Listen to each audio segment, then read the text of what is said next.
When we talk about healing the relationship with our mother, many of us secretly think it means confronting her, correcting her, or waiting for her to finally say, "I'm sorry." But true healing rarely begins that way. It doesn't start with an apology. It starts with understanding and a deep, compassionate curiosity about what really happened, not just on the surface, but beneath it. Most of us grew up seeing our mothers as superhuman, for the ones who held everything together. And in that illusion, we sometimes forget that she was once a little girl too, a girl who may have never been seen, heard, or loved the way she deserved, a girl who may have been taught that her worth depended on how much she sacrificed, a girl who had to hide her emotions to survive in a world that punished women for being too sensitive or too strong. So when you look back at your childhood and see the places she failed you, the silence, the anger, the distance, the criticism, pause before judgment. It's not about excusing the pain, it's about understanding the roots of it. She didn't invent her behavior in isolation, she inherited it. Her reactions, her fears, her emotional walls, they were passed down through generations of survival, not love. But here's the most important truth. Understanding your mother doesn't mean you have to agree with her choices. It doesn't mean you have to accept her behavior or pretend it didn't hurt. It means you choose to see her as a whole human being, flawed, scared, imperfect, and wounded, just like you. When you stop seeing her as the mother who failed and start seeing her as a woman who was doing the best she could with what she knew, something powerful happens inside you. You stop waiting for her to fix it. You stop chasing closure that may never come. You stop defining yourself by what she couldn't give. This understanding doesn't erase the pain bond.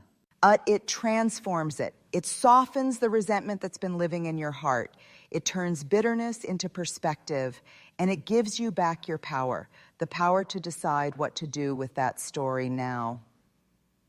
Blame keeps you connected to the wound. Understanding helps you connect to wisdom.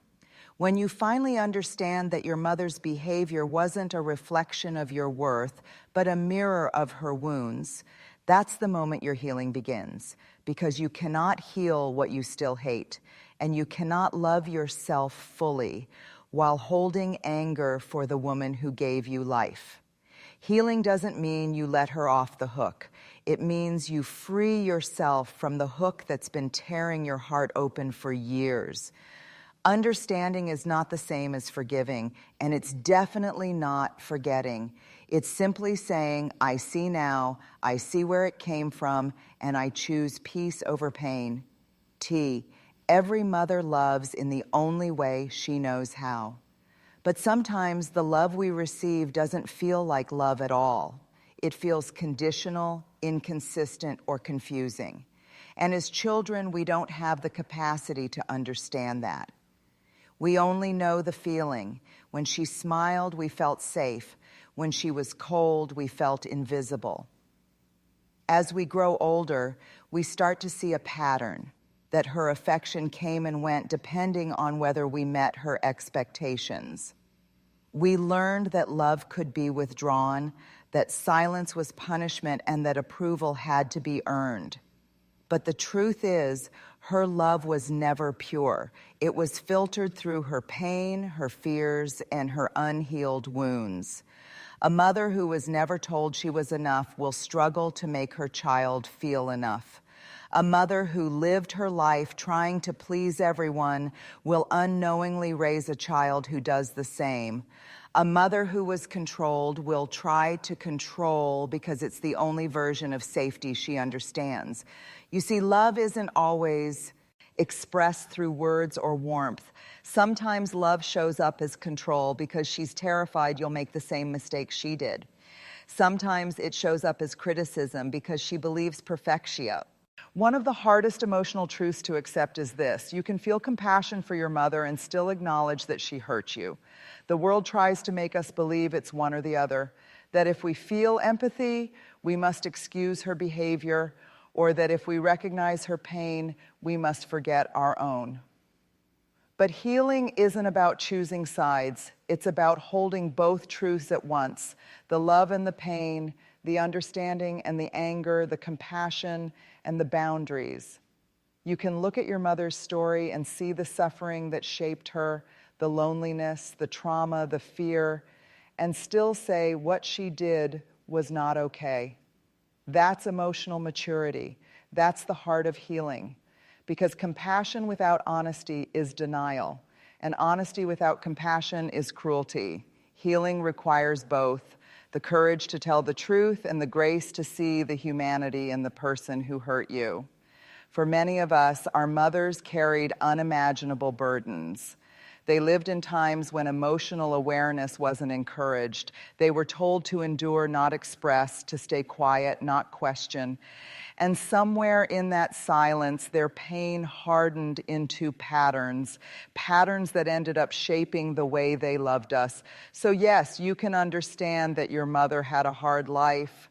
You can see that she was doing the best she could, but you can also admit that her best left wounds on your soul, wounds that made you question your worth, your safety, and your right to be heard. Compassion doesn't erase that truth. It simply allows you to see the full picture. You stop seeing her as a villain and start seeing her as a human being, complex, imperfect, and sometimes deeply broken. And at the same time, you stop pretending that her pain cancels out yours. When you allow both realities to coexist, something miraculous happens inside you.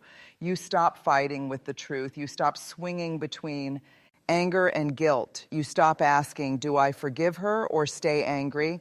And instead you arrive at peace, the quiet kind of peace that comes when you no longer need one story to be entirely right or entirely wrong. You can say, she was doing her best and her best still hurt me. You can say, I understand her pain and I still deserved better. You can say, I love her and I choose to protect myself. That balance, that emotional honesty, is what healing actually looks like. It's not about pretending it didn't happen. It's about finally giving yourself permission to feel what you've always felt, but were too scared to admit.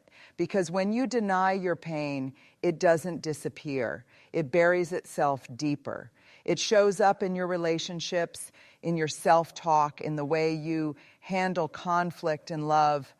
But when you face it with compassion, the pain begins to loosen its grip. It transforms from a wound into wisdom. Holding compassion while acknowledging your pain doesn't make you weak, and it makes you whole. It's a quiet act of strength, the kind that rebuilds you from the inside out. It's saying, I can see your story and still honor mine. That's how generational healing begins, not through blame, not through denial, but through balance, through the ability to hold both truths in the same heart, the one that understands where she came from and the one that refuses to carry her pain any longer. That's what real freedom feels like, the kind that doesn't need revenge, permission, or perfection, only truth and love that finally includes you. No matter how old we get, there's a small part of us, a tender, hopeful child, still waiting for our mother's love to finally feel safe. It's the part of you that still longs for her approval when you succeed, the part that still aches when she doesn't call, the part that wonders, why can't she just see me for who I am? That child still lives inside you, not as weakness, but as proof that you were once a little soul who needed warmth and safety and didn't always receive it. Even after decades, that inner healing doesn't just happen because time passes. It happens when awareness enters the room. When you finally open your eyes and say, this pattern ends with me. Every family carries a story, not just of love and care, but of pain, silence, fear, and emotional patterns that repeat like echoes through generations. You might think you're reacting to your mother, but often you're actually reacting to your grandmother's pain, your great-grandmother's silence, your ancestors' survival. What we don't heal, we hand down, not because we want to, but because pain has a way of seeking expression through those who come next. Maybe your mother was emotionally distant because her mother was cruel or absent. Maybe she controlled you because no one ever let her feel safe when she was young. Maybe she criticized because she was raised to believe perfection was the only path to being loved. And so the cycle continues, pain turning into protection, love tangled with fear, and affection delivered through control or silence, until one person, you, becomes conscious enough to see it. That's what breaking the cycle means. It means you choose not to repeat what broke you. You decide to live with awareness instead of reaction. You stop saying, that's just how I am, and start asking, why am I like this? Becoming conscious means noticing the small things, how you shut down when someone raises their voice because your mother's anger once felt dangerous, how you people please because as a child, keeping her happy was the only way to feel safe, how you overgive, over-explain, or overperform because deep down, you're still trying to earn the love that should have been unconditional. When you see these patterns, don't shame yourself. Awareness is not blame, it's freedom. It's the moment you stop living on emotional autopilot and start writing a new story. Breaking the cycle isn't. About confronting your mother and demanding change. It's about changing yourself, not to become who she wanted, but to become who you were meant to be before the wounds. It's about learning to respond, not react. It's about choosing calm instead of chaos, truth instead of silence, love instead of control. And let's be honest, it's not easy. Healing generational pain can feel lonely because you're doing something no one before you had the strength or awareness to do. You'll have moments when you want to go back to old habits because they feel familiar. You'll doubt yourself, you'll cry, you'll feel like you're betraying your family's story. But you're not betraying anyone, you're honoring them by ending the suffering they never could. When you heal, you don't just heal for yourself. You heal for your children, for the relationships you'll have, and for the future generations who will never have to carry the same emotional weight. Your decision to become conscious, to stop reacting, to start reflecting, that is the most profound act of love you could ever offer to your lineage. You're not erasing your mother's story, you're rewriting its ending. You're saying, I understand where it came from, but I choose differently. I see the pain, but I will not pass it on. I love her, but I will not live in her wounds.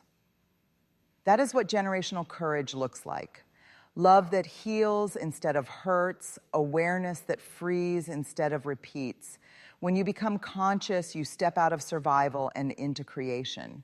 You stop being a product of your past and start being the author of your future. And maybe one day when someone in your family speaks of you, they'll say, she was the one who changed everything. For so many of us, especially those raised to be the good child, setting boundaries with our mother feels like betrayal.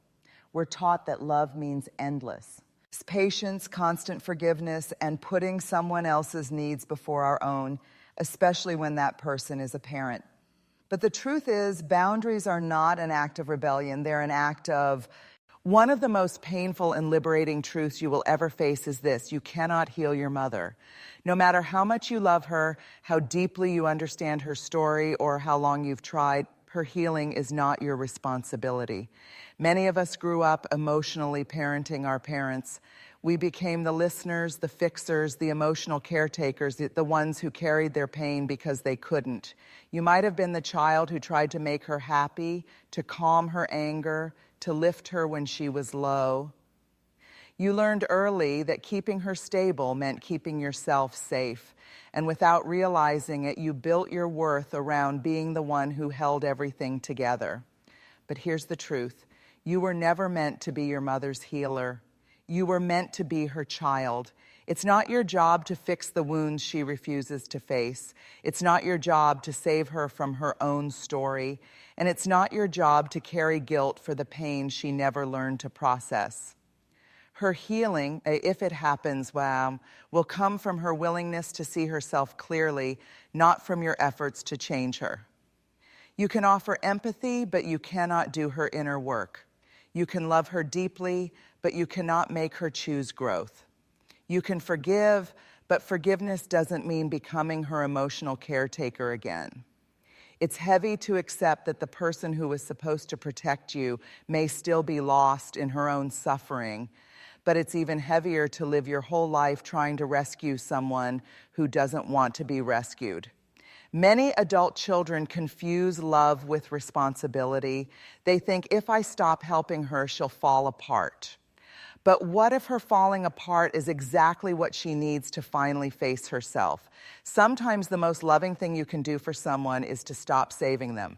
Healing your mother's wounds for her robs both of you, and it keeps you stuck in roles that don't allow either of you to grow. When you take responsibility for her healing, you unconsciously keep her dependent on you. And when she remains dependent, you never get to experience a relationship based on equality and truth, only guilt and duty. So, let go. Not out of anger, but out of love. Let her face her own mirror. Let her choose or not choose the work she must do for herself. You can stand beside her, but you can't walk the path for her. When you stop trying to fix your mother, you reclaim your own life. You reclaim your energy, your peace, your identity, all the things you lost while trying to hold her broken pieces together. You were never meant to be the emotional glue that keeps the family intact. You were meant to live, to love freely, to find joy beyond the shadow of her pain. And maybe by setting her free from your need to rescue her, you'll give her the greatest gift of all, the opportunity to face her truth. It's not cruelty to let her face her own consequences. It's courage.